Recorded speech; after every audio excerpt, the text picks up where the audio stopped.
Why meditation is so important, so necessary in Buddhism? Because meditation is a way to create that kind of room, say, space, where one can actually reflect upon oneself. You see, the entire system of Buddhism is looking inward, not outward. Yeah. So looking inward means we need to stop and reflect, because we are so busy, so continuously engaged, continuously busy and distracted. So at this very point, our body, our mind is very disturbed.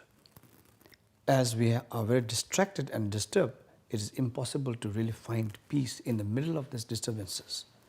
Therefore, first thing is, say, stop. Stop, sit, reflect by creating that space.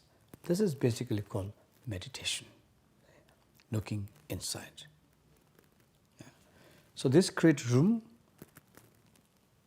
silence, and in silence, in space, in room, we connect to ourselves.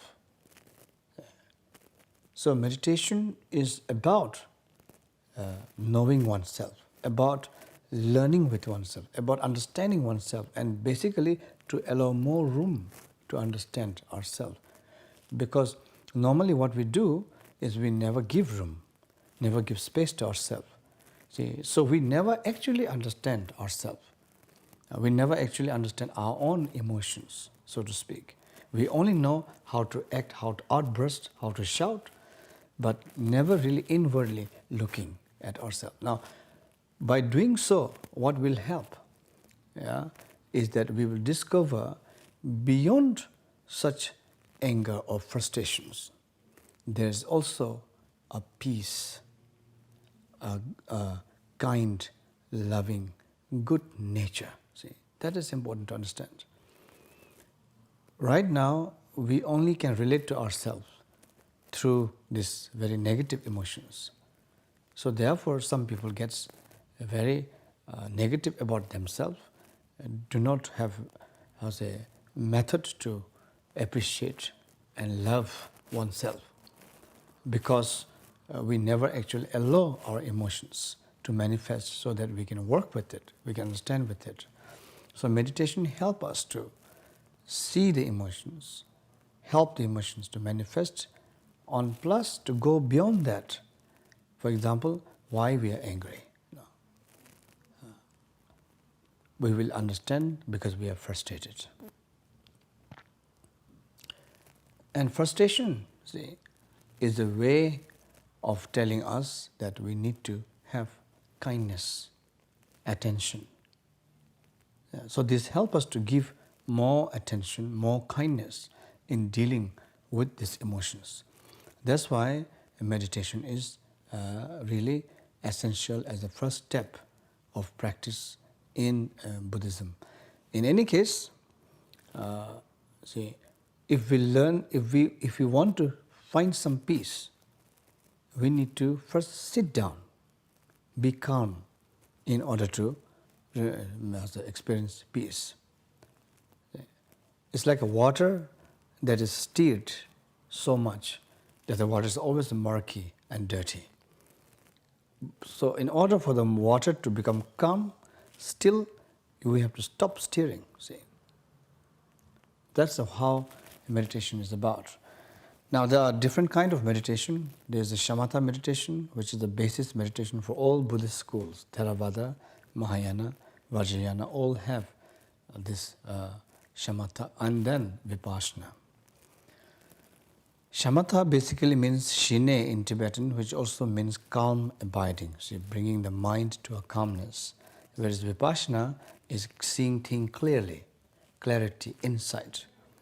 For example, when the water is first disturbed, then you apply the calm abiding shine and the water becomes calm. After the water is calm and still, then you can see clearly what the water has inside. Similarly, vipassana and shamatha works like that. So in the shamatha level, we use different objectives. Either it is an outside support object or inner support object. Me personally, I prefer inner support object, and that is breathing.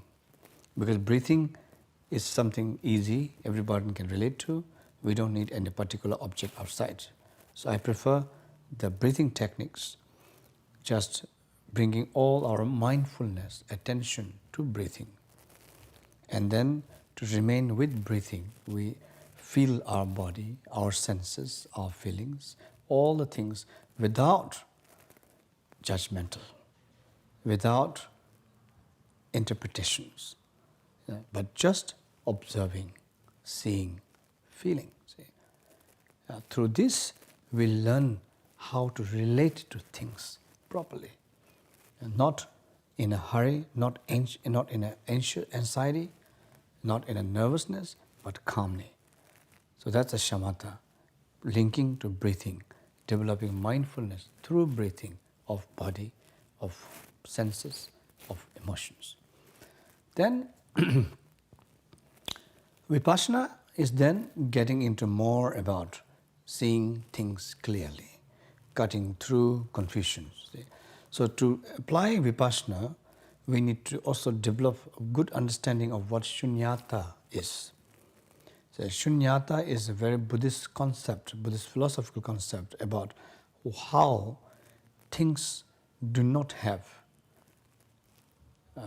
permanent, independent entity. See? Therefore, things dissolve in the end. Nothing stays permanently. Understanding that requires intelligence. That intelligence comes from vipassana, of seeing things clearly. I said before how things are interdependent. Because things are interdependent, nothing stays permanent forever. So in the end, everything dissolves. That shunyata, emptiness, crucial for vipassana practice, because that helps to release grasping, attachment, clinging, which is the source of our suffering. See? Our main source of suffering is clinging, grasping, and attachment. So when we understand that things are fundamentally, basically empty, doesn't mean we stop living, doesn't mean we don't enjoy things. We enjoy things, sure. We will enjoy even more fully, knowing that it is going to be anyway dissolving. See? So that is the whole idea about vipassana, seeing the shunyata, emptiness of things, learning to appreciate what is now available, possible. See? So have a less grasping, less fixation, less attachment, more peace, more joyful.